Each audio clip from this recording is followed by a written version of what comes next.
Episode की शुरुआत एक रहस्यमयी आवाज से होती है। वो आवाज पूछती है, क्या कोई एथलीट जन्म से ही एथलीट होता है? क्या कोई डांसर या एस्ट्रोनॉट पैदा होते ही डांसर या एस्ट्रोनॉट कहलाता है? नहीं ना। फिर आखिर ऐसा क्यों माना जाता है कि जो विचेस होती हैं वो जन्म से ही विचेस होती हैं? क्या कोई आम इंसान बड़ा होकर विच नहीं बन सकता? और यहीं से शुरू होती है हमारी मेन कैरेक्टर कोको की कहानी। हम देखते हैं एक छोटी सी लड़की जंगल के पास पानी के किनारे कपड़े धो रही होती है। उसका नाम है कोको। उसके पास एक छोटा सा जानवर भी होता है और वो उससे बड़े प्यार से कहती है कि चिंता मत करो, थोड़ी देर में पानी फिर से साफ हो जाएगा। इसके बाद कोको अपने घर की तरफ जा रही होती है और रास्ते भर खुद से बातें कर रही होती है। वो सोच रही होती है कि आखिर मैजिक सिर्फ विचेस ही क्यों इस्तेमाल कर सकती है? क्या आम इंसानों के लिए मैजिक करना मना है? अब हम देखते हैं कि कोको अपने घर की छत पर बैठकर कपड़े सुखा रही होती है। तभी आसमान में एक उड़ने वाली रथ दिखाई देती है, लेकिन वो कोई नॉर्मल रथ नहीं होती। बस फिर क्या था, कोको की खुशी का ठिकाना नहीं रहता। वो तुरंत भागकर अपनी माँ के पास जाती है और कहती है कि उसने असली उड़ने वाली रथ देखी है और वो उसे पास से देखना चाहती है। लेकिन तभी उसे पता चलता है कि घर में कुछ कस्टमर्स आए हुए हैं। यही लोग उस रथ से आए थे। उन्हीं में से एक आदमी होता है जिसका नाम है क्विफरी। और भाई, पहली नजर में ही यह बंदा काफी रहस्यमयी लगता है। क्विफरी वहां कपड़ा खरीदने आया होता है क्योंकि कोको और उसकी माँ फैब्रिक का काम करते हैं। कोको बड़े मासूम अंदाज में उसके लिए कपड़ा काट रही होती है, लेकिन क्विफरी की नजर बार बार कोको पर जा रही होती है। उसे समझ आ जाता है कि इस लड़की को मैजिक से बहुत प्यार है। वो कोको से पूछता है कि आखिर उसे मैजिक इतना पसंद क्यों है। तब कोको उसे अपनी बचपन की कहानी बताती है। वो कहती है कि एक बार वो महल के पास गई थी जहां उसकी मुलाकात एक विच से हुई। उस विच ने उसके जूतों पर मैजिक किया था और उसे एक किताब और एक मैजिक पेन भी दिया था। तभी से उसका सपना बन गया था, एक दिन खुद विच बनना। क्विफरी उसकी कहानी सुनकर थोड़ा सोच में पड़ जाता है। तभी बाहर से जोर की आवाज आती है। सब लोग बाहर जाते हैं और देखते हैं कि दो बच्चों ने गलती से उड़ने वाली रथ को तोड़ दी है।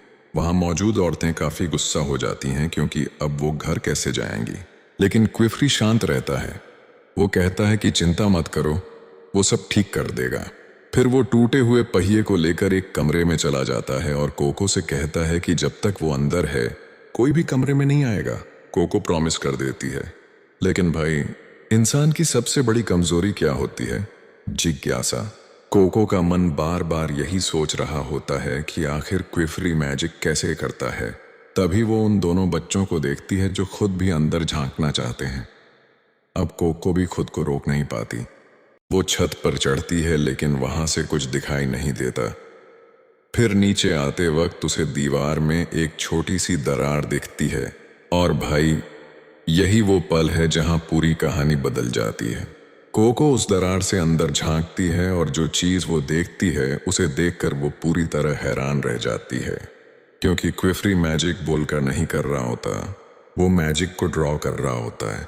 मतलब विचेस स्पेल्स को बोलती नहीं बल्कि खास सर्कल और सिंबल्स बनाकर मैजिक करती हैं। यह बात कोको के लिए बिल्कुल नई होती है। वो जल्दी से वापस आकर ऐसे खड़ी हो जाती है जैसे उसने कुछ देखा ही नहीं। रात होती है। खाना खाने के बाद कोको अपने कमरे में जाती है, लेकिन वो सोती नहीं। उसके दिमाग में बस एक ही चीज घूम रही होती है, अगर मैजिक ड्रॉ करने से होता है तो क्या मैं भी कर सकती हूँ? फिर वो अपनी पुरानी मैजिक बुक निकालती है और उसमें बने एक मैजिक सर्कल को कॉपी करना शुरू करती है। लेकिन शुरुआत में कुछ नहीं होता। कोको निराश हो जाती है और सोचती है कि शायद वो किताब नकली है। लेकिन तभी उसकी पेन से स्याही की एक बूंद गिरती है और अधूरा सर्कल पूरा हो जाता है। और जैसे ही सर्कल पूरा होता है, मैजिक एक्टिवेट हो जाता है। उसी समय दूर बैठे क्विफरी को एहसास हो जाता है कि किसी ने मैजिक कास्ट किया है। वो तुरंत कोको के घर की तरफ भागता है, लेकिन तब तक बहुत देर हो चुकी होती है। कोको किताब से एक और स्पेल देखकर उसे पूरी तरह ड्रॉ कर देती है और जैसे ही वो स्पेल पूरा होता है, पूरा घर बर्फ से ढक जाता है। क्विफरी तुरंत अंदर घुसकर कोको को बाहर निकालता है, लेकिन जब कोको नीचे देखती है तो उसका पूरा घर बर्फ में जम चुका होता है। उसकी माँ भी उस बर्फ के अंदर फंसी हुई होती है। यह देखकर कोको पूरी तरह टूट जाती है। वो रोने लगती है और बार बार नीचे जाने की कोशिश करती है, लेकिन क्विफरी उसे रोक लेता है। फिर क्विफरी उससे पूछता है कि उसने कौन सा स्पेल इस्तेमाल किया था, क्योंकि वही स्पेल उसकी माँ को वापस ला सकता है। लेकिन साथ ही वो यह भी कहता है कि अब उसे कोको की याददाश्त मिटानी पड़ेगी, क्योंकि आम इंसानों को मैजिक के असली राज पता नहीं चलने चाहिए। कोको उससे विनती करती है कि वो ऐसा ना करे। वो वादा करती है कि वो किसी को कुछ नहीं बताएगी, उसे बस अपनी माँ को बचाना है।